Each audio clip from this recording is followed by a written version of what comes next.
আসসালামু আলাইকুম প্রিয় দর্শক, আজকে আমরা নতুন একটি পর্বে চলে এলাম। রানীক্ষেত ভ্যাকসিন নিয়ে কিছু কথা হবে। অবশ্যই চ্যানেলটিকে সাবস্ক্রাইব করবেন এবং আমাদের সাথেই থাকবেন। এক সপ্তাহের বাচ্চাকে অবশ্যই রানীক্ষেত এই ভ্যাকসিনটা দিতেই হবে, না হলে কিন্তু বাচ্চা মারা যাওয়ার অনেক ঝুঁকি থাকে। এটা সবসময় খেয়াল রাখতে হবে যে বাচ্চা মারা যাওয়ার ঝুঁকি থাকে এই রানীক্ষেত রোগে। আপনারা অবশ্যই এই এক সপ্তাহের মাথায় 7 দিনের মাথায় আপনারা এই ভ্যাকসিনটা অবশ্যই দিবেন। এটা আপনি যে কোনো ওষুধের দোকানে পাবেন। অবশ্য যারা মুরগি ওষুধ বিক্রি করে তাদের দোকানে বেশিরভাগই পাবেন, কিন্তু এমনি ফার্মেসিতে পেতেও পারেন, নাও পেতে পারেন। এই ওষুধটা অবশ্যই আপনারা প্রয়োগ করবেন, রানীক্ষেত ভ্যাকসিন।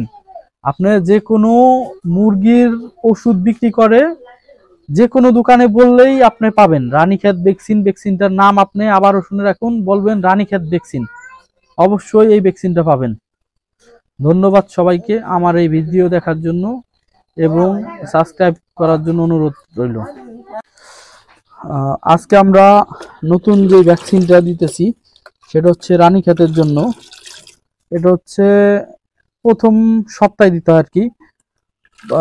মুরগির বয়স যখন 7 দিন বা 1 সপ্তাহ, তখন এই রানীক্ষেত ভ্যাকসিনটা দিতে হয়। আপনারা একসাথে রানীক্ষেত ভ্যাকসিনটা আপনার 500 মুরগিকে একসাথে দেওয়া যায়, ঠিক আছে। আমার তো 200 মুরগি, আমার ছোট ভাইয়ের হাতে 150, মোট 350 মুরগিকে আমরা দিচ্ছি। ভ্যাকসিনটার নিয়ম হচ্ছে যে 2 ঘন্টার ভিতরে আপনি ভ্যাকসিনটা যখন দিবেন তখন বাচ্চাকে প্রচুর পরিমাণ খাইতে দিবেন, কিন্তু পানি দেওয়া যাবে না। ভ্যাকসিনটা হচ্ছে পানির সাথে মিশিয়ে দিবেন, কিন্তু বাচ্চা শুধু খাবার খাবে। আর পানিটা হচ্ছে আপনি 2 ঘন্টা পানি দিবেন না, ওই অবস্থায় বাচ্চা খাবার খাবে।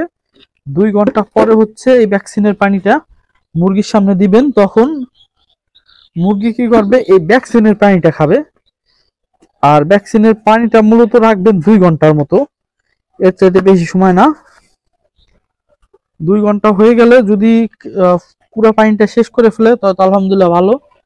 আর যদি না খাইতে পারে তা ওই ক্ষেত্রে আপনি এই পানিটুকু যতটুকু থেকে যাবে ওটুকু পানি আপনি ফেলাই দিবেন।